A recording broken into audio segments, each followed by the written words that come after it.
Hello, everyone, and welcome to another episode of the RIP Tour podcast. We are kicking off our 2024 season with another step back in time on our history series. It feels like a long time.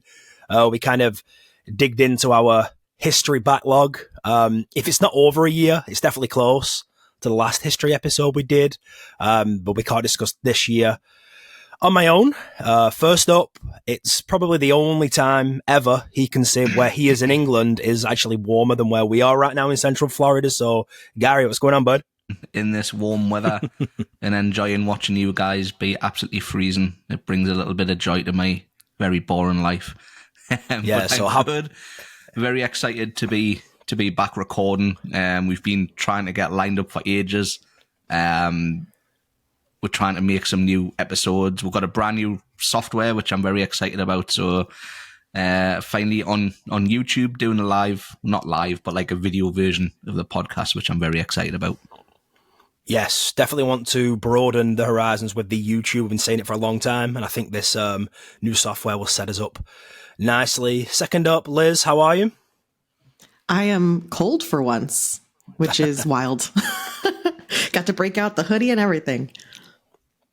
Yeah, definitely a hoodie day. I would say as well, today, I just mentioned it pre-recorded. It is beautiful still today. I mean, the sun's shining. It's nice and crisp. Definitely hoodie and shorts weather for me, for sure. So, and then finally, second episode now, I believe. You're going to find this person probably a constant fixture now for future episodes. Just the way the episodes are gone, we haven't really formally introduced him. I think we'll do that on the next episode, but you all know who he is. Jason, what's going on, bud? Not much. A little cold like everybody else. I think I'm officially a true Floridian now. I'm freezing. And if I was still back in California, this would be normal weather. But I am now officially cold. Yes. So everyone's cold apart from Gary. Gary's about, 2-3 degrees warmer. So he's really basking in it today. But cool, yeah. And then Tim has to work today, unfortunately. But we did send him back in time to do his part of this episode. So today's episode is all about Halloween Horror Nights 8, titled Primal Scream. And Gary, you were on the last episode, Halloween Horror Nights 7. It feels forever and a day since we did the last one, right? Yeah, can you actually remember when we recorded it or not? No, I mean, at the start, I said if it's not over a year, it's definitely close. That's for sure. Yeah, definitely. We've lacked a little bit, but we're trying to put that right now. And that's it. And I think it's important as well. We want to do this right. You know, we want to index everything. We want to get everything in chronology. This is not just an episode we set up and say, okay, let's just do a history episode. A lot of work does go on behind the scenes, whether it's researching and doing all that stuff. But so, just like normal, we do have our time-traveling phone booth. Tim was kind enough to get in it. He's going all the way back to 1998. So, shall we listen what Tim got up to? Let's go. Yes, let's go. Let's do it. Halloween Horror Nights 8, titled as Primal Scream, was the 8th annual Halloween Horror Nights event located at Universal Studios, Florida. The event was advertised with a screaming face with the catchphrase, "The last scream you'll ever hear." The event featured 5 haunted houses, 1 scare zone, 2 shows, and a parade. The event lasted almost all of October and ran for 19 nights. The event ran for 19 nights on October 2nd through 3rd, 8th through 10th, 15th through the 18th, 21st to the 25th, and the 27th through the 31st. Non-peak nights ran from 7 p.m. to 12 a.m., and Friday and Saturdays were 7 p.m. to 2 a.m. Single night admission to the event was $42 plus tax, and the stay and screen price continued to daytime guests with valid daytime admission for an extra $17. For the first time in history, 5 houses would feature at the event with a pair of interconnected houses. The first of the double house was SS Titanic, Fear in First Class, located in the earthquake queue. This focused on the more affluent areas of the ship, and the guide map stated, "Choose your path through an Erie ocean liner that pulled into port years ago with all aboard mysteriously missing. In Fear in First Class, you'll explore the darkened staterooms and ballrooms haunted by the ghosts of former passengers." The second interconnected house was SS Titanic Carnage Crew, which was to the right when you entered the reception facade. The house description was, "Choose your path through an Erie ocean liner that pulled into port years ago with all aboard mysteriously missing. In Carnage Crew, you'll venture into the vessel's murky depths and meet a skeleton crew who will cater to your every whimper." The third haunted house was Hell's High, located in Nazarman's, and the description said, "Go on location to a dilapidated high school where a scary new slasher film is being shot. Unfortunately, when the director yelled cut, the film's villain took him literally. Now he's loose in the school, attacking all the other actors and the film crew and you. Next up was Universal's Museum of Horror, Chamber of Horrors. This was one of 2 Universal's Museum of Horrors houses that were located in Soundstage 22. This specific haunted house was titled Chamber of Horrors. The description for the house was, enter a museum where every exhibit is a work of art. The art of scaring the daylights out of you. You'll meet Frankenstein, Dracula, the Wolfman, and all your favorite classic Universal monsters in the Chamber of Horrors.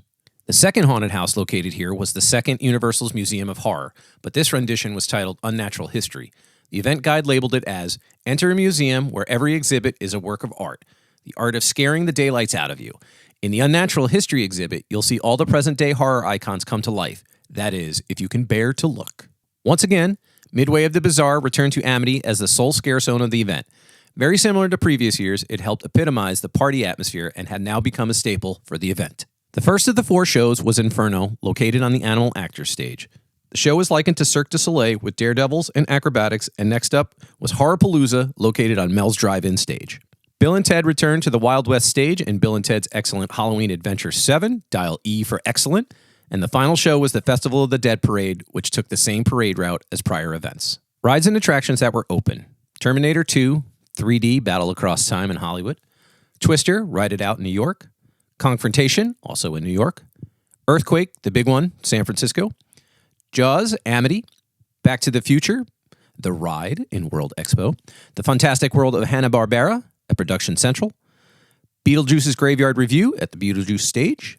The Gory, Gruesome, and Grotesque Horror and Makeup Show in Hollywood. And Island of Adventure Preview Center in New York. Alrighty, thank you, Tim, for going back in time.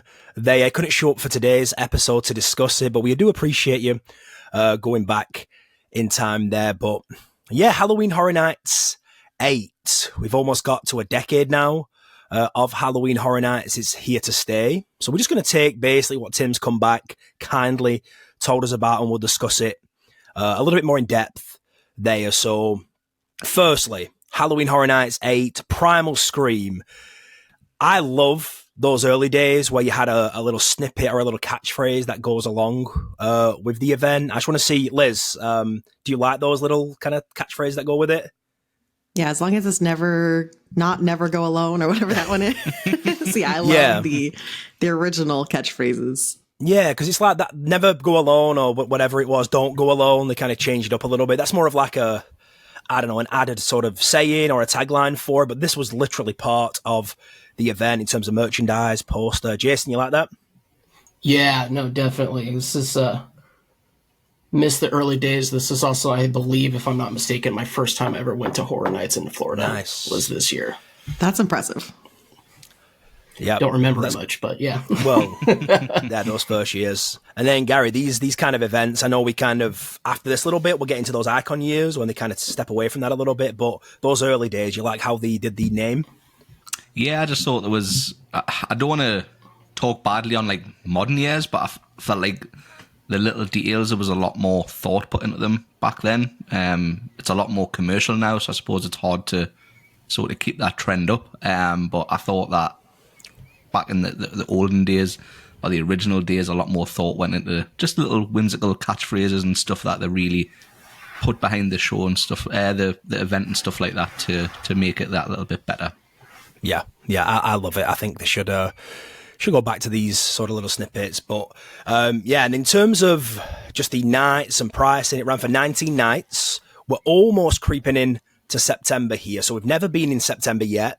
October 2nd, 3rd, 8th through the 10th, 15th through the 18th, 21st through 25th, and then 27th to the 31st. So we finished on Halloween. Non-peak nights ran from 7 till 12 a.m. and Friday and Saturdays were 7 p.m. to 2 a.m.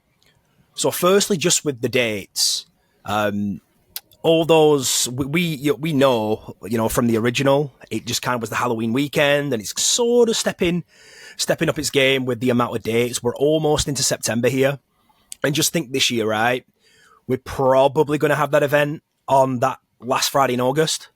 So now we're talking Mickey's Not So Scary territory with the amount of length it's starting. But Liz, just talk to me about the evolution in terms of how many nights they were there and then just what we're dealing with now. It's probably going to go from August to probably November now, the way Halloween falls on a Friday this year.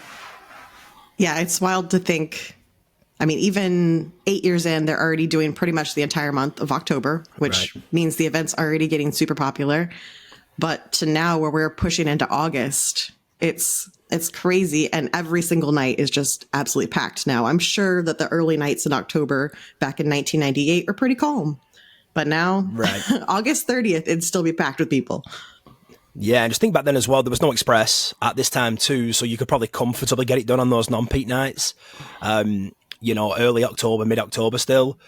And Gary, just kind of playing devil's advocate as well, do you prefer the fact that we're looking at well over a 2-month event now? Would you like it more, I guess, shorter, for lack of a better term?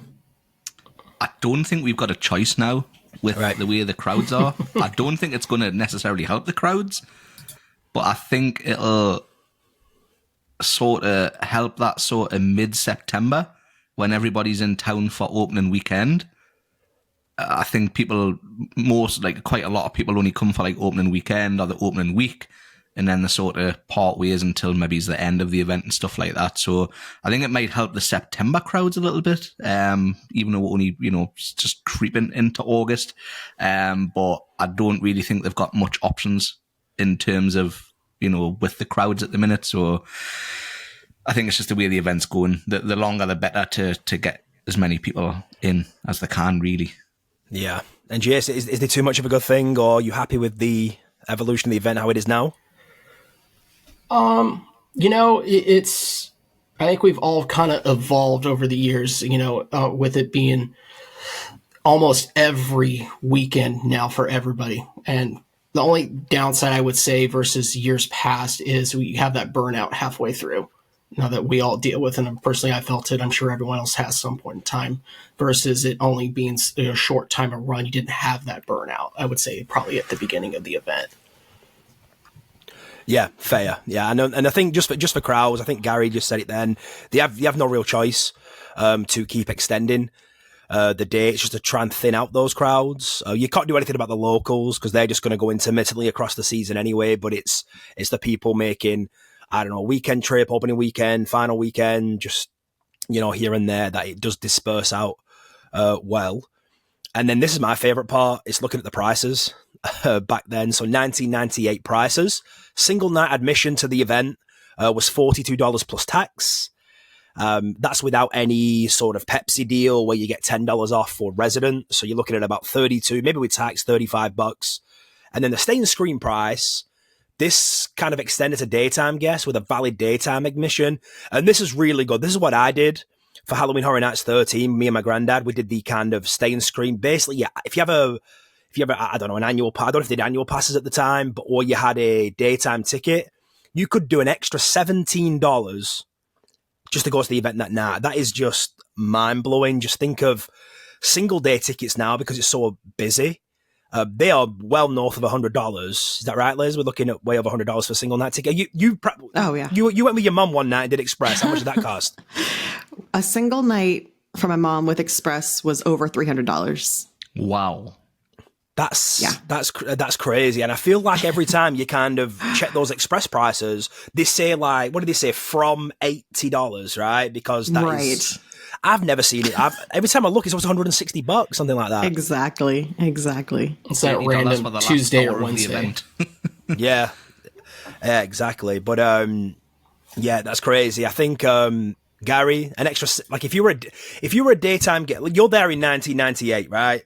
There's people with those badges on asked me about Halloween Horror Nights. We've all seen them, and they said, "Hey, we have a hard ticketed event tonight. It's usually $42, but you've got a daytime ticket, $17 tonight. Are you going?" Oh, 100%. Yeah, I think it's such a good deal. One thing I would like to know, though, is the inflation price. So $17 in 1998. What would that be now, though? If that makes sense. I think inflation price for theme parks are going to be different than usual. Yeah.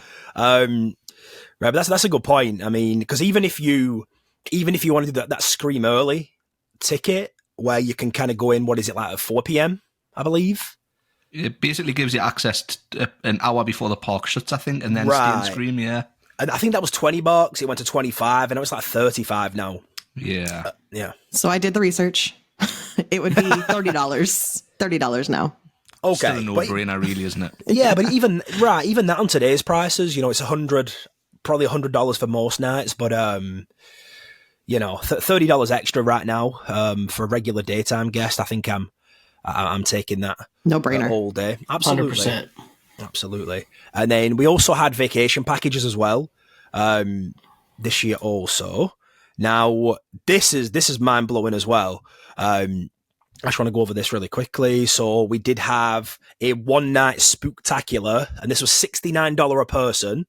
That's obviously double occupancy. It includes your hotel for the night, and then add an admission to Halloween Horror Nights. $69 gives you a hotel room and a ticket for Horror Nights. $69 a person, and they did do a 2-night gory getaway. Same thing. Yeah, you have 2 nights in a hotel room, 2 tickets to Halloween Horror Nights. That was $115 a person. That's crazy. So I'm crying. yeah, Jason, how much did your pass cost this most recent year? There was a comma in the end of the purchase. I'll just say that. Okay. I think that's the first time that's ever happened to me for a ultimate frequent fear pass. Yeah. And Liz, you stay at a resort every other day. So if you could do this, if you could do a 2-night gory getaway, $115 a person, that is just incredible. My question is, what hotels were there? Because remember, there were no hotels at Universal yet.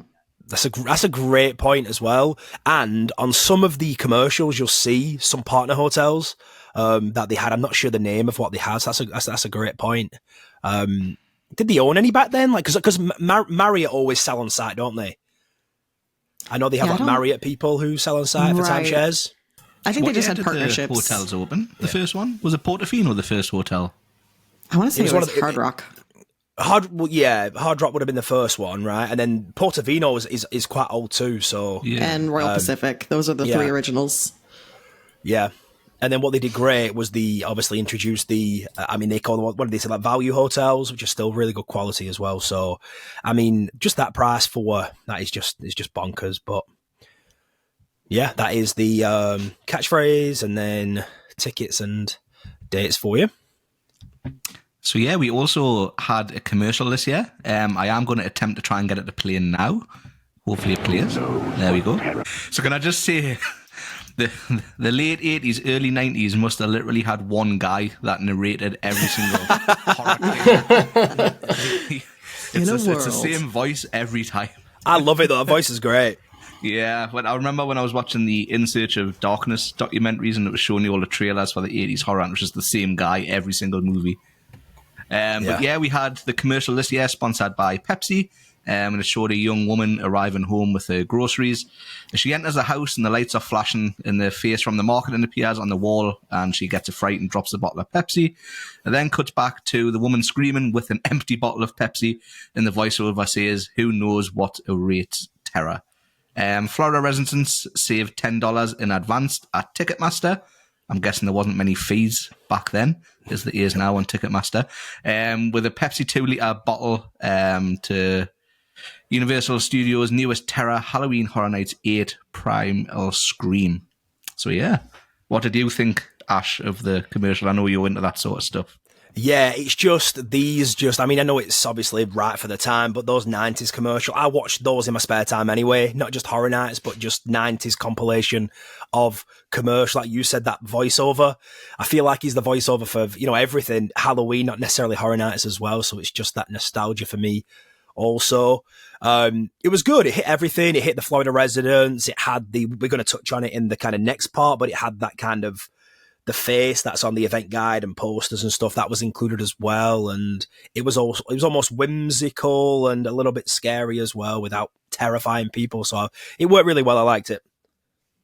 Awesome. Liz, what did you think of this one?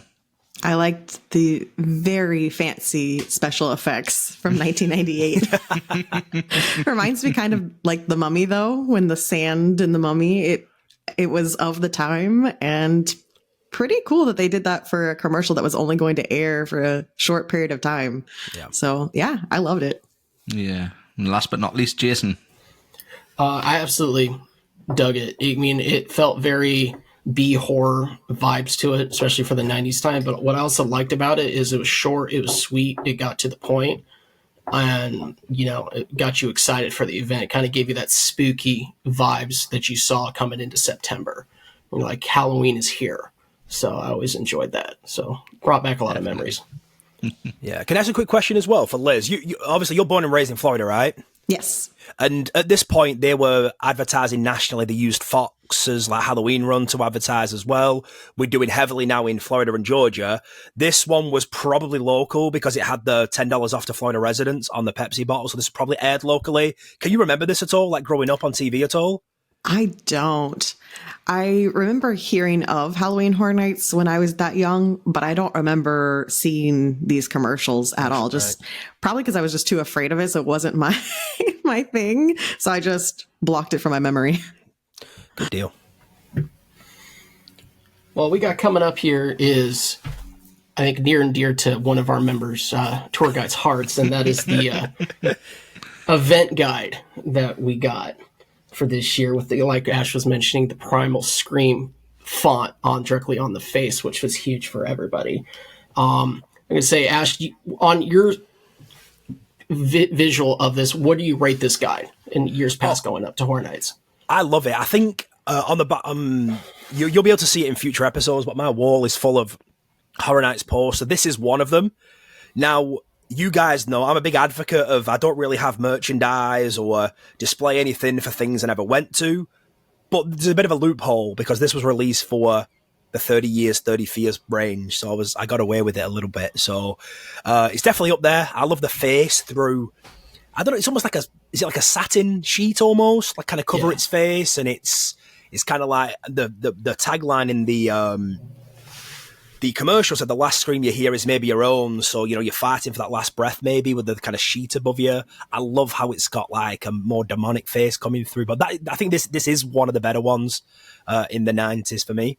Couldn't agree more, especially with the catchphrase that they put on the brochure was the last scream you'll ever hear.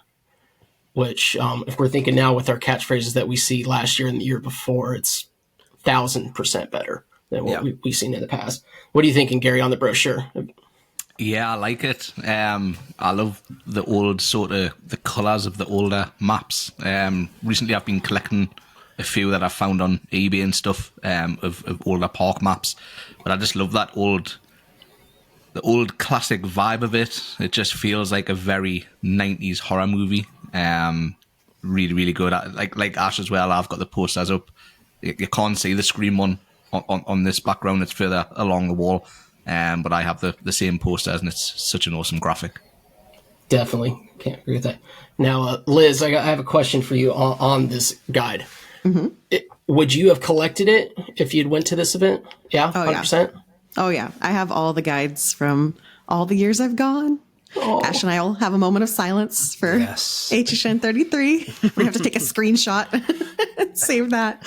But yeah, I used to collect the maps for every year. Definitely fantastic. I know. You got the event guide, event brochure featured the Screaming Face, which is fantastic. And I can't wait to see what we have coming up this year, QR code form. I think they kind of, I won't say fell off a cliff, but once we started getting into the 2010 years where it's obviously very IP heavy, I'll always collect them anyway. And some of the graphics are great, but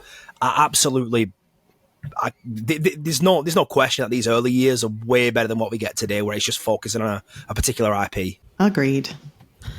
Well, that brings us to the scare zones and shows for HHN 8. Ash is excited. Yes, I am. So, of course, we had to have Midway of the Bazaar return to Amity as the sole scare zone of the event, which is wild to think about. There's only one scare zone. Yep. And it's interesting because obviously we'll get to this in the future, but my first year of Halloween Horror Nights, Midway of the Bazaar was in Amity. So I can kind of picture what this looked like. But yes, similar to the previous years, it helped epitomize the party atmosphere and it had become a staple for the event. And the description was, hurry, hurry, hurry. Step right up and try your luck. Win a prize or lose your life. Enter the world's most stupendous collection of horrifying games of skill. Come one, come all, win a prize, and take it home to Mummy. And of course, this is a cool feature for this year. The guests actually entered the scare zone through the mouth of the marketing icon. So that primal scream, you got to enter the scare zone through that. So Ash, are you sad you missed this one? Yeah, I'm sad. I love how they use the marketing event guide, graphic to kind of welcome guests into that area. Just the description of it, the hurry, hurry, hurry, it sounds very carny, which Amity was that, so it lends itself great for the area at the time. And just a great vibe. I mean, we've talked about this before plenty of times, Gary. I mean, you had Julie on the show. She wanted to make sure it was a Halloween party every single year, and that sounds exactly what it is, right? Oh, definitely, yeah. I just wish we could strip back all the fanciness from modern Horror Nights and go back to basics and sort of have that sort of party vibe.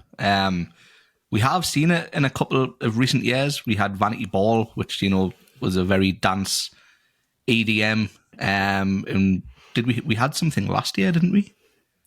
Vamp was very party-ish. Yes, that was it, yeah. But I just wish we would go back to that sort of party vibe and a bit more streetmosphere and stuff like that. That would be right up my street. Yep. So Jason, do you think with having so many years of Midway Bazaar, do you think this was foreshadowing that Jack was going to be our first true icon? 100%. I can't deny that at all. I mean, like Ash and Gary were mentioning, one big party, carnival atmosphere. Who knows? Maybe Jack the Clown was hiding around the corner and we just didn't see him coming for this event. He probably was just hiding in Amity. Hiding in the Amity fog. I'm sure there was fog at the event. Yeah, maybe he was over Jack's. Yeah, maybe he was at Bill and Ted's, and that's pretty close, Yeah, it's right down the road. You're foreshadowing something for the end of this scare zones and shows, Liz, when you're mentioning maybe.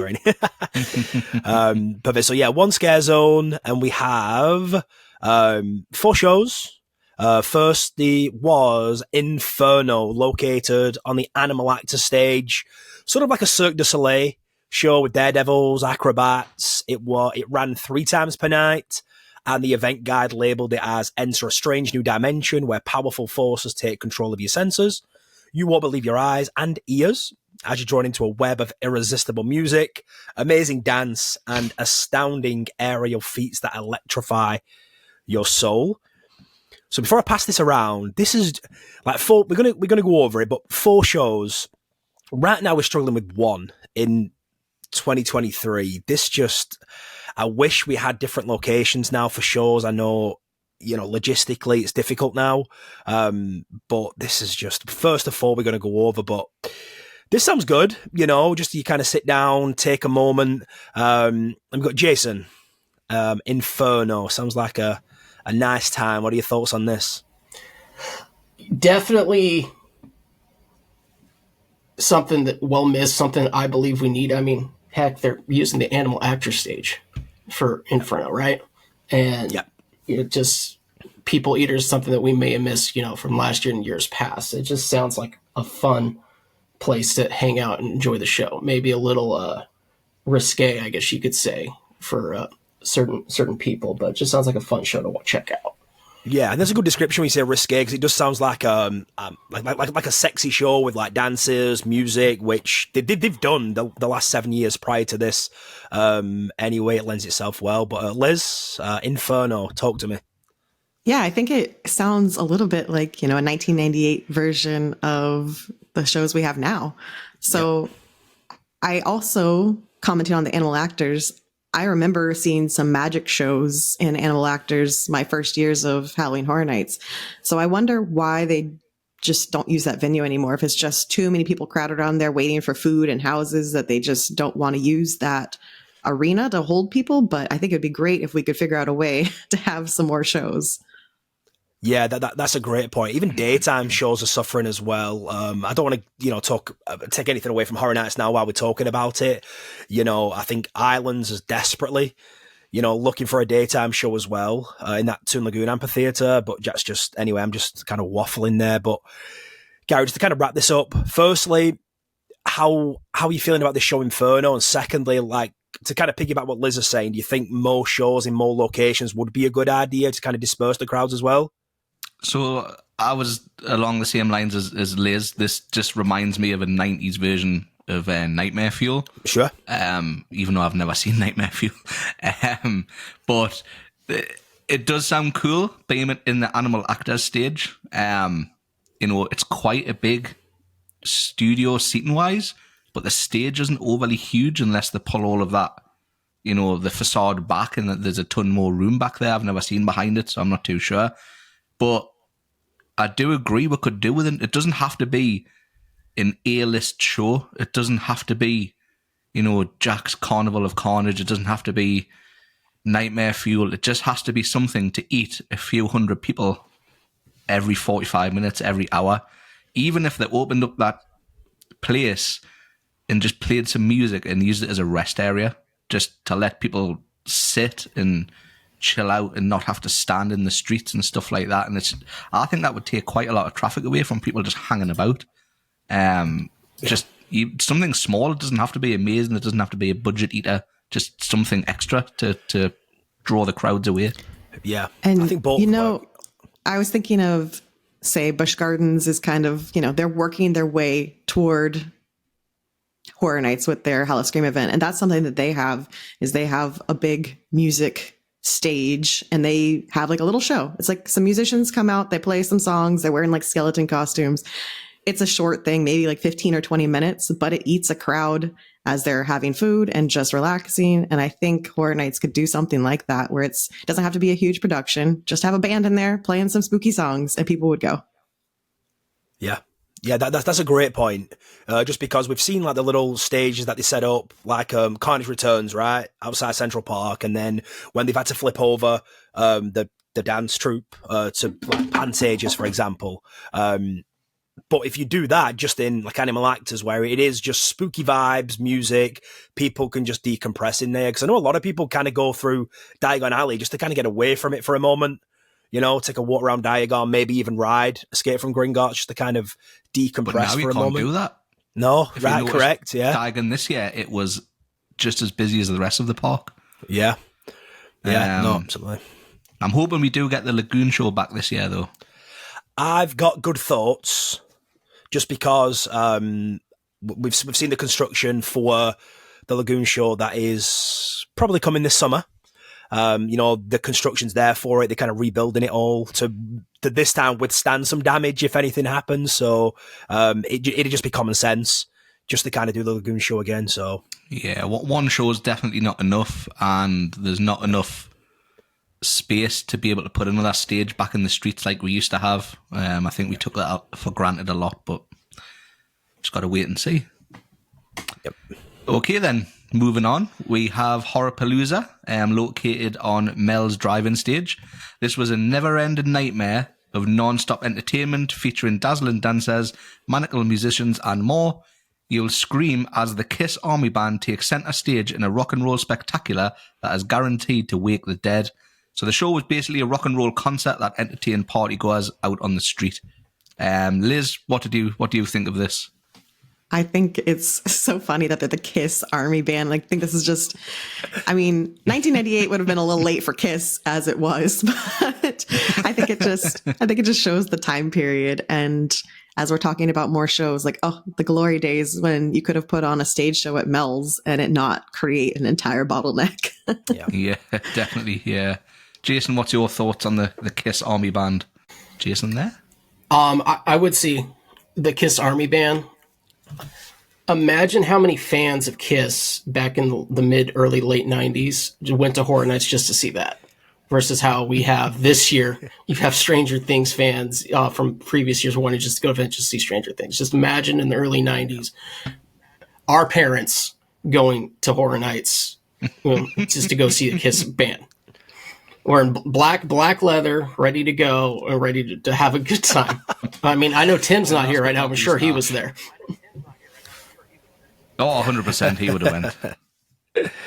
I love this. Yeah, I love it. I know Liz kind of touched on it. I mean, this day and age, you know, you're fighting through crowds to get either A, get a spot, or B, get through it to get to your next place. But I just love the whole party atmosphere. I don't know if I would have wanted maybe one scare zone and then 4 shows. I think that's a bit top heavy with the shows. You know, they could have done other bits as well around it. But yeah, why not? Rock and roll music, good vibes, spooky vibes. Just have a beer and watch. It's cool music. I don't see anything wrong with this. It's great. Fantastic. You know, we're coming up to the next show that we'll never see at Horror Nights again, which is the Festival of the Dead Parade, which took the same parade route as prior events. Various home videos showed the parade on its usual route. The parade was largely similar to prior renditions, but there was a new float decided to Chucky and Tiffany.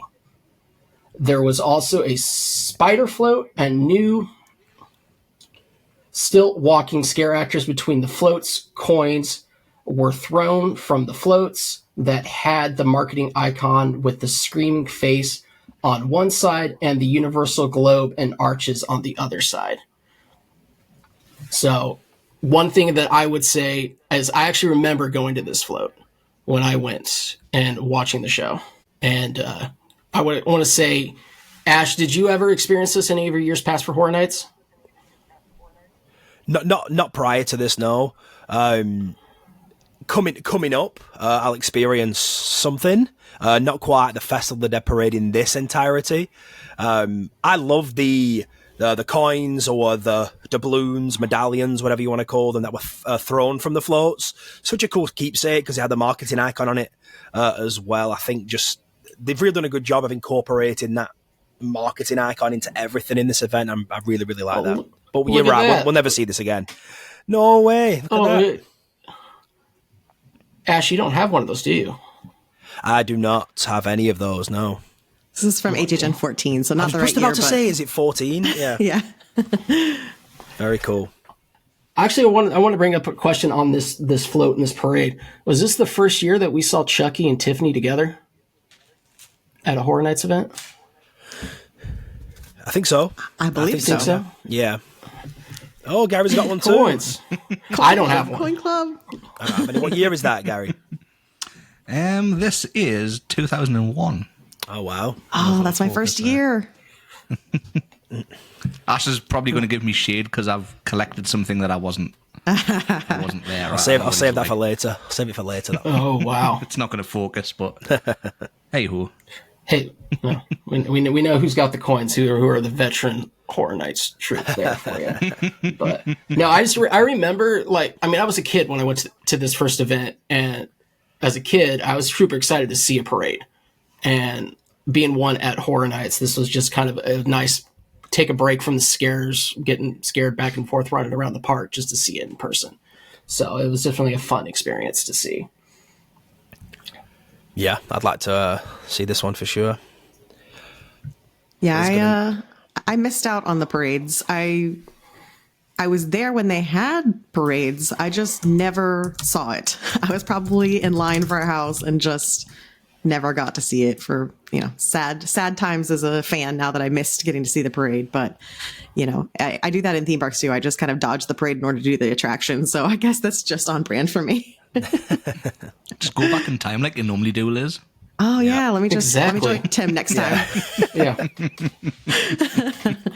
Well, speaking of going back in time, What a segue! What a segue Look that at me, was. Look at me. Smooth.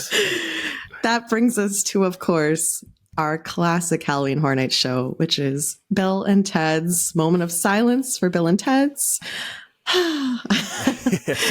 So this year they returned to the Wild West stage, which is, I hope we all have, some of us have memories of the Wild West show that was there.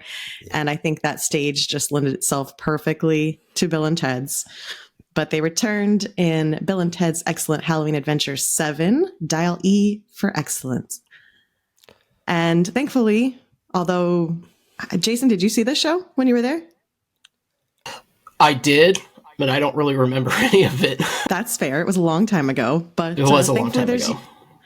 Thankfully, there's YouTube videos. So I was able to watch it last night, and it was such a great trip down nostalgia lane. Some of this pop culture, we were all too young for some of this. Others I remember very well, but let's see if we can refresh some memories out there. So the show starts with the DeLorean entering, which I always love when they did that. And TJ Hooker is on the car. Now I had to look this up, but TJ Hooker is or was William Shatner. So it's basically just a lot of William Shatner jokes and not anything to do with TJ Hooker. But then Mulder and Scully exit from the DeLorean, and I am a huge X-Files fan, so that made my heart happy. And they're there to investigate strange happenings at quote unquote Happy Kingdom just down the road, because of course they're not going to intentionally just shoot at Disney. They're going to make it Happy Kingdom. So then the time traveling phone booth appears and Bill and Ted pop out. It's our hosts for this show. And I had a little hint earlier about Jack maybe appearing at Bill and Ted's, and that's because our lovely actor who plays Jack was actually playing Ted in this version of the show.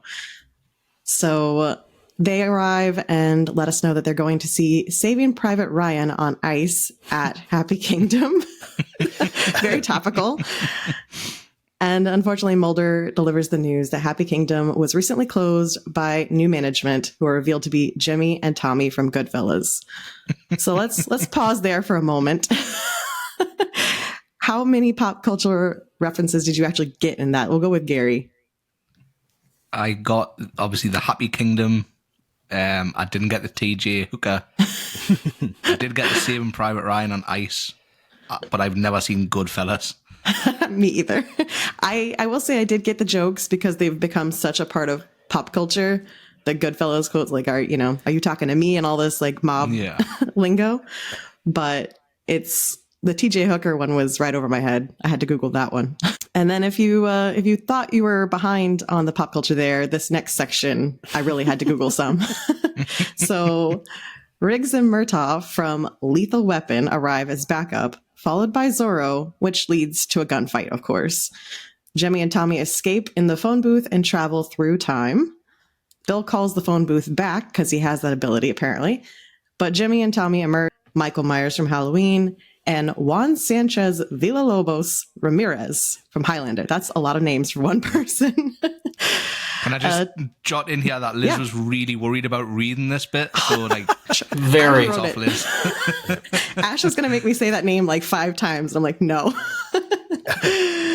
But a traditional Bill and Ted fight sequence ensues with the cast of characters squaring off until each of the bad guys is disposed of one by one. So if you've seen a Bill and Ted show, you know how this goes. They introduce a whole bunch of pop culture people and then they fight.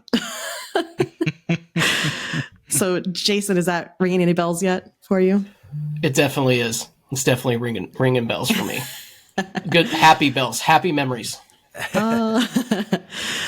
So, as they are now victorious, Bill and Ted invite the audience to party with them and their new friends from Colorado, who are revealed to be the kids from South Park, which was massive at the time. So Cartman leads a song and dance sequence, but Jimmy returns and shoots Kenny, triggering the classic, "Oh my God, they killed Kenny," which I loved watching the video because everyone in the audience shouted it with them because this was such a big pop culture moment. So Ash, I know you were a youth at this time, but were you familiar with that South Park era? Yes. And just even now, kind of looking back on it as well, I mean, I kind of get all the references to South Park. This was just so funny because, like, when you said, Liz, like, there was like a line from TJ Hooker where the audience kind of joined in with the line, and I'm like, it's just so funny for the time because I have no idea what the line would be, which was good. I think this started out so well. It kind of got a bit, like Lethal Weapon and Goodfellas. It was like, and then it kind of picks up again at the end. And I did really like Michael Myers because obviously he's in the William Shatner mask, which kind of pretty cool. True. I was that kind of lends itself there, but yeah, this was good. And the ending, which you're going to go over, is Yeah. just is fantastic. So the one thing I will say is that modern Bill and Ted shows had a little bit more of a plot through the entire thing. This one, it kind of just introduces you to everyone who's going to be in the show. They fight. Most of those people disappear. And then they have this party where they're just like inviting more and more pop culture people out there. And there's really no plot happening through the end of it. But Yep. at this point, since Jimmy has killed Kenny, Bill vows to save 2 people in Kenny's place, and a blast of Celine Dion's My Heart Will Go On begins. And of course, enters Rose and Jack from the Titanic. So I thought this part was hilarious. But all the guys that are left out there surround Jack and ask about his experience on the Titanic, which leads to a Grease Summer Lovin' musical moment recounting his So romance good. So with good. Rose. So yeah, the guys are on one side. There's only a few female characters left at this point, but they're on the side with Rose. And the lyrics work so well for this. They didn't even change the lyrics. It's perfect for it. So there's another little moment with Rose where the elderly Rose enters. The young Rose asks her what she did with the necklace, and she says she threw it in the water, and young Rose punches her. Real quickly, that casting Yeah. for Kate Winslet. Oh my gosh. Oh yeah, it was great, and the Jack, the Leonardo DiCaprio was yeah, pretty good they too. were both really good. Yeah. And then with no rhyme or reason, Robbie Hart from The Wedding Singer appears and sings "You Spin Me Right Round," creating a full dance cast party, like full dance moment in the circle. But it's just like, hey, and here's the wedding singer. And again, with no transition, out walks President Bill Clinton and apologizes to the audience for the Monica Lewinsky scandal, which of course was huge at that time. And as he promises that it will never, ever happen again, "You're the One That I Want" from Grease begins, and Monica Lewinsky joins the cast for a final music and dance medley that is all Grease themed. Who would have thought that Grease would have been the big thing in 1998? Yeah, I think they went with the kind of summer loving for Jack and Rose. I think that worked perfectly, and they thought, you know what, yeah. let's just stick with the Grease theme, basically, I think. I mean, it worked. It's just, I really enjoyed the show overall. I think need a little more plot like the modern day ones, but the cast was fantastic. I really enjoyed watching it back. So I highly recommend, if you haven't seen it, look for it on YouTube and just have a little blast of nostalgia. Agreed. Yeah, so that completes the show. So we're going to get into basically what we go to the event for. The houses, mazes, whatever you want to call them. So technically, there is 5 mazes this year, but it's sort of like 3 mazes, and then 2 of those mazes are split into 2 paths, basically. We're going to get to it. So firstly was one of the 2 interconnected mazes. This was SS Titanic, Fear in First Class. This was the first maze, and this was, like I said, the first of the interconnected mazes. Both of these were located in the earthquake queue. Story or backstory was the house was said to be that a luxury liner, the SS Titanic, was docked in San Francisco after going to Hawaii. On this trip, the ship reportedly got sucked into a black hole and into another dimension. After arriving at San Francisco, the crew went insane and ghost haunted the various areas of the ship. Fortunately, and I've watched the whole thing, there is documented home video of the whole 1998 event. It's well over an hour long, and it sheds light on the facade and the details of this house, which is good. I did link it. I don't think you guys have watched it, but it's really cool to see. So the queue entrance has the SS Titanic boarding sign. It's got the number 13 on it. And then it had both logos for each of the 2 houses. So you'd either go left or right. Fear in First Class was to the left in the queue. And this would take guests through the fancier areas of the ship. The house made it feel like the ship was moving on the ocean. It also had a few changes in elevation, which they've done a lot of the times with primarily boat houses, if you will. And after passing through the facade, guests would be in a reception area and took the left entrance. In the luggage area, guests would see another scare actor jumping out from behind a trunk. 2 skeletons reenacted the King of the World scene from Titanic. Reportedly, there were floating dead bodies in the water on either side. I'll just finish up and we'll go over it. So after this, guests entered the ship, which featured a crew member jumping out from behind a board. From there, the guests entered a wooden corridor with scattered furniture and large pieces of cloth hanging down from the ceiling, perfect for hidden scares. Portholes were also on the next corridor, and you could see the ocean through the portholes. And this corridor led into one of the cabins. The next room featured a collapsed staircase and an undead barber jumping out at guests with a razor blade. Next, guests would enter the bar, where a couple of scare actors can be seen shooting the corks of champagne bottles of people.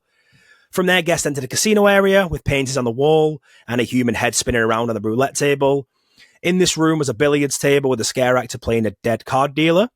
And there was also a dead waitress holding a head on the plate. Next, guests would enter a room filled with elevators with scare actors and had one leg trapped in it.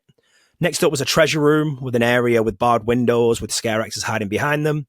And the finale was exiting through a room with corpses hanging from the ceiling. So that was a lot. When you get to these years now where we start getting home videos and accounts, they are going to be longer in terms of what we know went on in the maze. But just to kind of lending it round here, it sounds like sensory overload here, Gary. Talk to me about this maze and the fact that it was kind of a dual entrance maze as well. This just, to me, sounds fantastic, and it's something that I would love to have been able to go through. I sort of love anything sort of ship-themed, boat-themed horror movies based around ships and stuff like that. I think it's just such a creepy setting. It sounds like it was really, really good and very well thought out, and the dual path thing is something they tried to bring back last year with Dueling Dragons, but I thought that felt a little bit of an end thought type thing. It wasn't really a dual path. It was just two endings that you could choose to see how the story pans out. With this being two sort of houses in one, with you can choose where you want to go through the whole house. I think that is a great use of space, because you're basically getting two experiences in the same location. Yeah, agreed. Liz?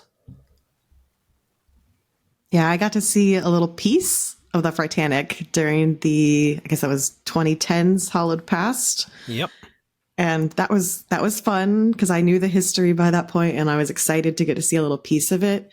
But if any house deserves to have a reboot, kind of like they did with Ghost Town, I feel like it's Fritanic. I think it's time to redo this one, bring it to the modern Halloween Horror Nights fans and let all of us experience, because it's been a long time. Agreed. Yeah, I think we can talk about some original mazes that we probably want to make a comeback. Just for you, Liz, because I know you very interested in this. It was revealed that the SS Fritanic crew are part of the Karazhan Legion just because they're undead. So there you go. Okay. Yeah. And Jason, yeah, talk to me about this maze.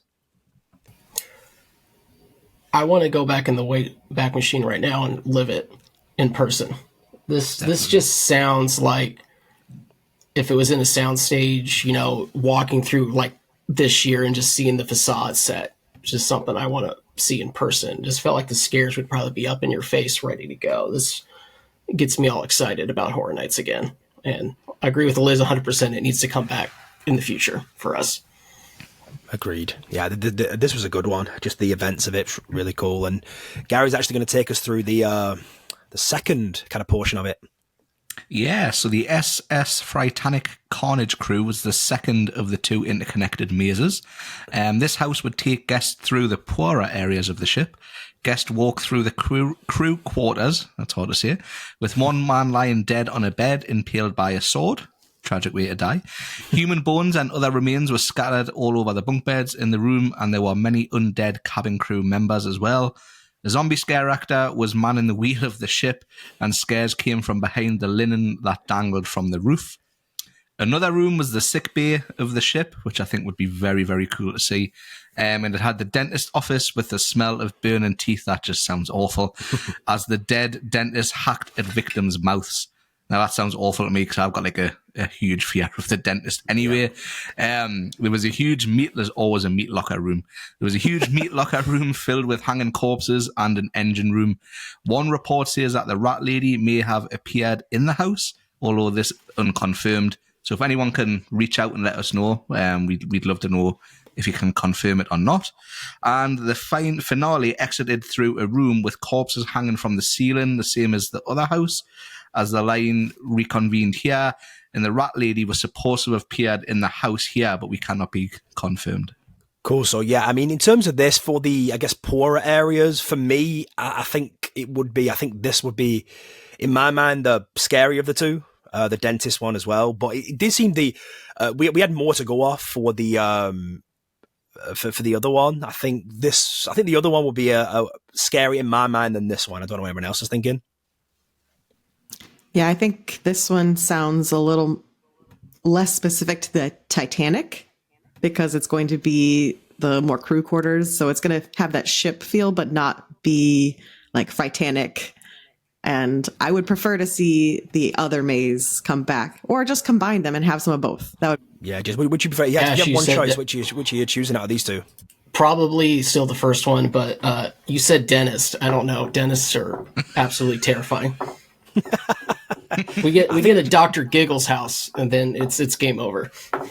Yeah, I think the noise of the kind of drill, and then you kind of have that burning, the kind of burning smell, like you're gonna fill it. No. Yeah, God. Yeah. Oh boy. But yeah, also a nice little tidbit as well. The kind of undead crew member who was manning the kind of wheel of the ship was Michael Aiello back in the day too. So it's pretty cool. Awesome. Well, we'll move on to the next house here, and that is Hell's High. And I'll read off the description here. Was our third maze and was located in the Nazermans area, a little place of home for all of us that we should come back soon. A slasher movie was being filmed at a school, but the movie's villain, other actors, were possessed by several murderers that started killing anyone who wandered onto the set. Sounds familiar too. The villain's name was Michael Kruger. Michael Kruger, a hybrid of two popular slasher icons, a banner that said, Universal Pictures presents Hell's High, now showing, hung above the facade. There was also a poster for the movie on the wall showing Kruger holding a noose and machete.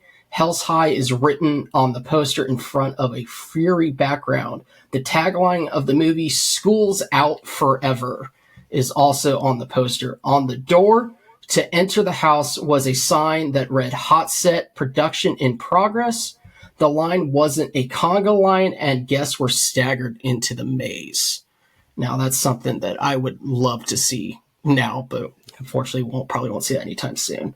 Once again, a home video captured many scenes from the haunted house announcement, and school bells could be heard throughout the house.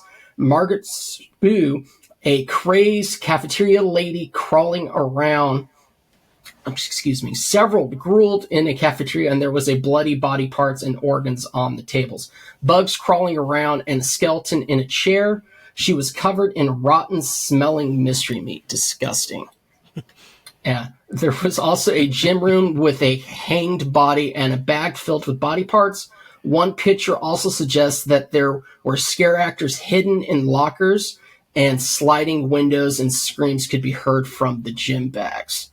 An evil nurse with a syringe and room featuring an evil gym coach also appeared. Apparently, there was also a science classroom that smelled of formaldehyde and skulls, and jars sat on the tables. There was also a dissected student on one of the lab tables. The principal's office was next, and Kruger had him tied up and was hacking at him with a hatchet. And the secretary had scissors through her eyes and something in her throat. Wonder what that could be. A chain link fence and scare actors behind, and the boiler room scene scares were also in the house. At the exit, a car would beep its horn to scare guests and are met with two more Michael Kruger scare actors before they exited. Now, I want this to come back right now because this just sounds fantastic. It screams 90s, the vibes with School's Out Forever. It just felt like a good time. But the fact that they're not doing a conga line for a house is huge. And I can't wait to see something like that. What are your thoughts on this, Liz? If only that were a thing that could happen at modern Halloween Horror Nights, right?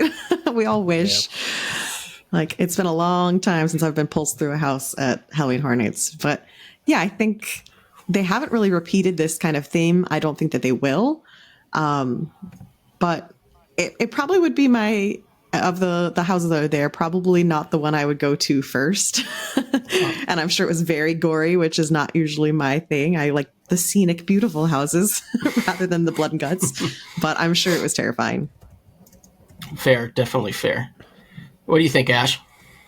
Yeah, I like this one. I like the kind of hot set aspect of it, where you're kind of walking onto, you're not sure whether it's part of the movie or not. I do like being set up in a high school. I think that'd be a cool setting for a modern Horror Nights. Reminds me like a B-movie type vibe as well. So yeah, I like this one.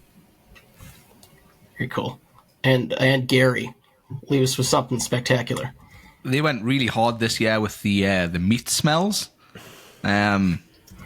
Not sure I'd be a fan of that. But like everybody said, the setting does sound really cool. I can't see them, with the way things are now, I can't see them doing a school setting. But like Ash says, a B-movie type, 80s and early 90s slasher horror would be really cool. So yeah, I would have liked to go through this one. Yeah, I think that's a great idea to modernize this concept of make it into an 80s slasher movie set where you don't know if that person is actually getting killed or if they're just an actor in a scene. I think that would be a cool way to bring this back to a modern take. Yeah, and this location is usually like the guts and gore one as well. So the Nazemans one, they've kept the kind of guts and gore one, which I kind of like too. Yeah. Well, then that brings us to our third house, which also had a two-parter, apparently. So this was Universal's Museum of Horror, Chamber of Horrors, which was in Soundstage 22. Outside the entrance of the house was a stone gargoyle, and the entrance included a Museum of Horror logo and started in an old museum with spiderwebs hanging down from a sign that said, "Die here." There was a hallway with lit candelabras, and its walls were lined with movie posters. At this point, the line split into two mazes, so I'm going to talk about one of them, and then Gary's going to talk about the other. So this first one was a museum of horror displaying the Universal classic monsters, as well as some other familiar scenes from horror films. Concept art showed a graveyard scene and an electric chair scene, possibly for Frankenstein. Another scene featured a dusty spiderweb-covered organ with a lady with long black hair, possibly another nod to the Rat Lady.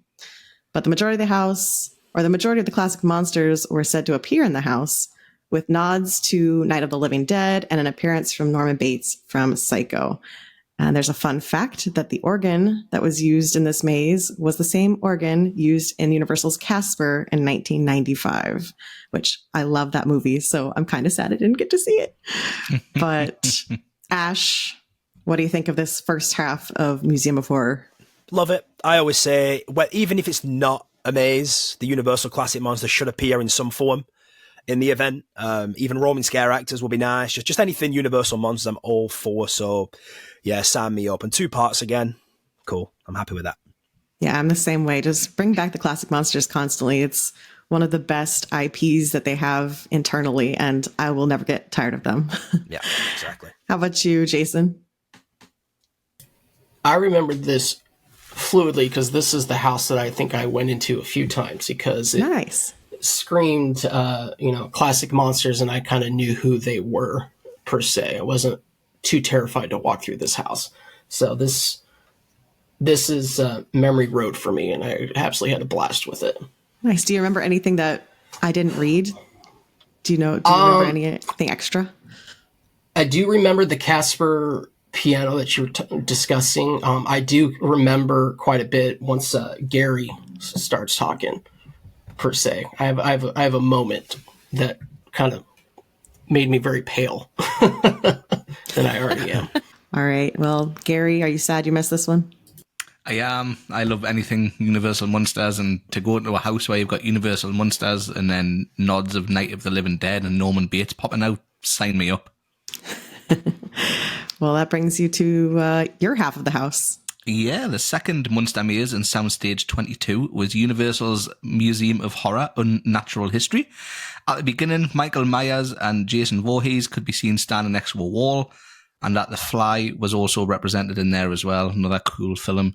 The Nightmare on Elm Street theme could also be heard and reportedly was a Freddy scare actor, so if anyone can again let us know. Further into the house, Reagan from The Exorcist could be seen sitting on her bed with her head spinning as the iconic music played, and scares also came from the priest. Poltergeist also featured in the next room as Carol Ann could be heard in the background. The Omen was also represented with a child carrying a knife and a hanging corpse. Next, a werewolf from American Werewolf in London, and Jack Torrance from The Shining, laughing, holding a weapon. Guests could also hear Danny screaming red rum, and guests would then enter a huge hedge maze. Towards the end, chainsaw noises could be heard, and scares from Leatherface, Ghostface, Michael Myers again chase guests out onto the street. This just sounds absolutely manic. Liz, what's your thoughts? Yeah, that's a lot of various horror characters all together in one house. So I think it would have been a great treat if you're a horror fan to be able to go through this in the olden days of Horror Nights where they just snuck in characters and didn't get the licensing rights to them.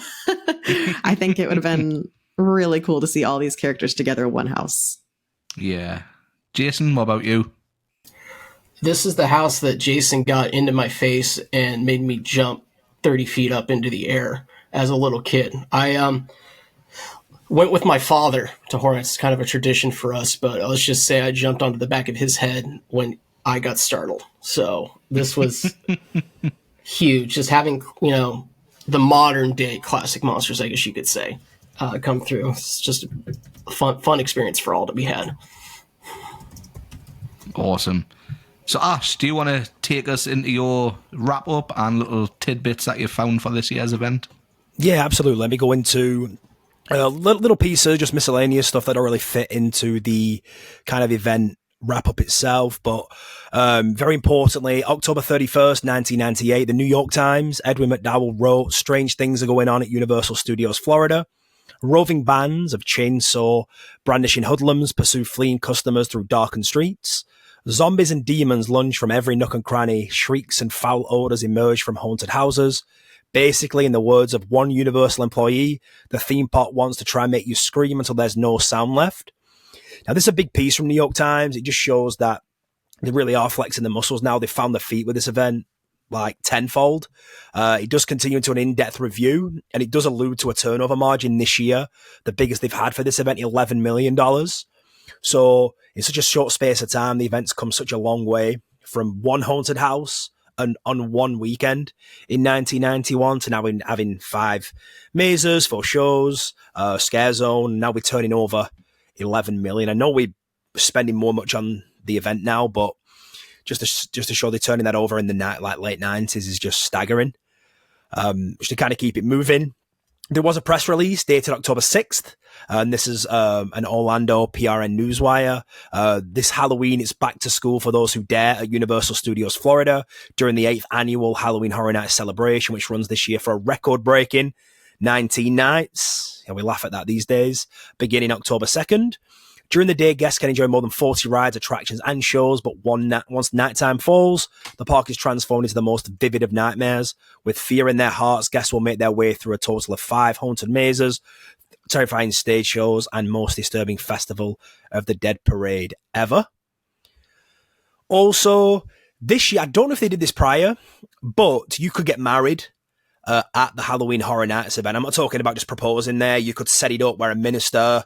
It looked like the Beetlejuice's Graveyard Review area. Chucky and Tiffany will join you on the stage. You can officially get married at Halloween Horror Nights now with a proper minister there. It does show there's a YouTube video explaining that as well.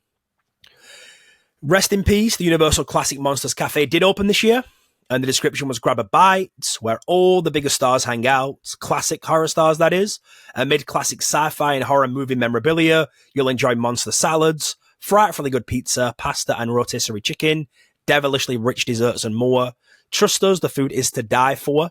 Stop by the patio bar and try our classic monsters margarita or our killer primal squeeze. It's closed on October 2nd, 10th, and 23rd. So probably the off-peak days. But Primal Squeeze, come on, just even back then they're doing a themed drink, which is really, really cool. Finally, one big piece of information, very significant: a spokesperson from Knott's Berry Farm's Halloween event, Knott's Scary Farm. They were asked about Universal Orlando's big foray now into the Halloween kind of domain.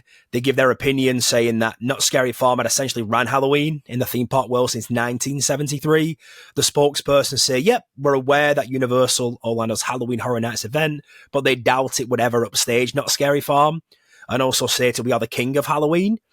Now, the mantle of the king of Halloween was being challenged by Universal, and we all know it is now the premier Halloween event. So I don't know if that person is still working for Knott's anymore. So I told there you you so. go. Yes. So that's the event wrapped up. It does take a lot to kind of go into what entails in the background for this, but we do want to wrap it up. We know these events now start getting more and more information, so it kind of runs a little bit longer. Before I kind of go over where to find us, anybody want to talk about anything we need to discuss? Liz? Yeah, I just thought as you were reading that it's interesting that it was 19 nights the event, and I went to this year's event 19 nights. Wow. Or 2023's event. Yeah, so I would have gone every night of that event. That's hilarious. Yeah, because it's sort of funny because like we're 7, well, including 91, we have 8 events now. So the fact that 19 nights is a record, it's just funny. We're probably going to get a record again this year. So yeah, very, very cool. But yeah, cool to be back recording, getting into the swing of our history episodes again. Speculation season is going to be coming soon as well, so we're going to be probably busy. So we try and fit these episodes in when there's sort of like an off season, so it doesn't kind of, go into our other things. But other than that, you can find us at RIP Tour Podcast. That's going to be on Twitter, Instagram, TikTok, YouTube. We're trying to get these episodes now onto YouTube as well. Live streams possibly, but yeah. Again, anybody else anything to add before we wrap up? Nope. Cool. Alrighty. So from all of us, bye. Bye. Bye. Bye.